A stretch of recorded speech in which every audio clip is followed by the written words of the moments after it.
दोस्तों, आज हम बात करने जा रहे हैं उस महान गायिका की जिनकी आवाज ने हिंदुस्तान ही नहीं पूरी दुनिया को अपना दीवाना बना दिया, जिन्हें लोग प्यार से भारत की कोकिला कहते हैं। लेकिन क्या आप जानते हैं कि इस ऊंचाई तक पहुंचने के लिए लता मंगेशकर ने कितने संघर्ष किए थे?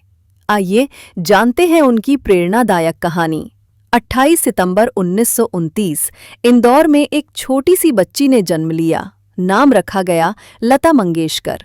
पिता पंडित दीनानाथ मंगेशकर थिएटर आर्टिस्ट और गायक थे। घर का माहौल संगीत से भरा हुआ था, इसलिए लता बचपन से ही सुरों के बीच बड़ी हुईं। लेकिन किस्मत ने बहुत जल्दी एक बड़ा वार किया। जब लता सिर्फ 13 साल की थीं, तभी उनके पिता का देहांत हो गया।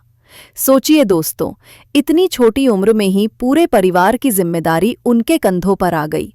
माँ और 4 छोटे भाई बहनों का सहारा सिर्फ वही थीं। पिता के जाने के बाद लता को गाना ही नहीं बल्कि छोटे मोटे रोल करके घर चलाना पड़ा। साल 1942 में उन्होंने पहली बार मराठी फिल्म पहली मंगला गौर में एक्टिंग की। लेकिन असली जुनून तो गाने का था। वो गाती रहीं, कोशिश करती रहीं, लेकिन शुरुआत आसान नहीं थी। लोग कहते, ये आवाज़ बहुत पतली है, ये कभी हिट नहीं होगी। उस समय इंडस्ट्री में नूरजहां और शमशाद बेगम जैसी भारी आवाज की गायिकाएं छाई हुई थीं। लता को बार बार रिजेक्ट किया गया। परिवार बड़ा था और जिम्मेदारी सिर्फ लता के कंधों पर।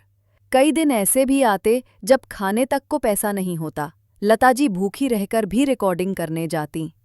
उनके पास सिर्फ एक ही हौसला था, संगीत। उन्होंने ठान लिया था कि चाहे कितनी भी मुश्किल आए, वो हार नहीं मानेंगी। साल 1949 में फिल्म महल का गाना आएगा आने वाला रिलीज हुआ। जब ये गाना रेडियो पर बजा तो लोग हैरान रह गए। इतनी मीठी, इतनी जादुई आवाज़ किसकी है? लोगों ने रेडियो स्टेशन पर फ़ोन कर करके पूछा, हमें बताइए ये गाने वाली कौन है? और दोस्तों, तभी पहली बार पूरे देश ने जाना ये आवाज़ लता मंगेशकर की है। यही से उनकी किस्मत बदल गई।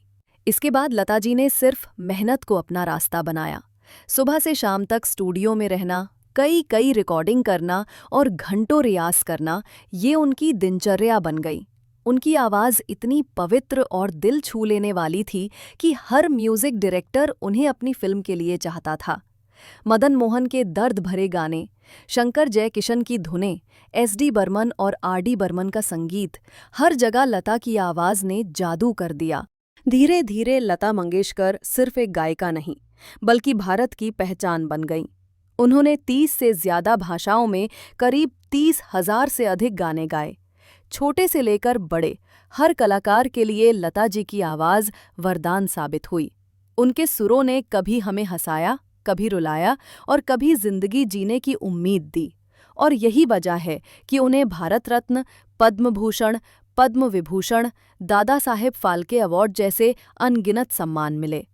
दोस्तों, लता मंगेशकर की कहानी हमें ये सिखाती है कि हालात कितने भी कठिन क्यों ना हो, अगर इंसान मेहनत और धैर्य से काम ले तो दुनिया की कोई ताकत उसे रोक नहीं सकती। रिजेक्शन और तानों को अगर इंसान हौसले में बदल दे तो वही उसकी सबसे बड़ी ताकत बन जाती है। लता मंगेशकर आज भले ही हमारे बीच नहीं है, लेकिन उनकी आवाज़ अमर है। जब जब उनके गाने गूंजते हैं, हमें याद आता है कि एक छोटी सी लड़की ने संघर्षों से लड़कर इतिहास रच दिया।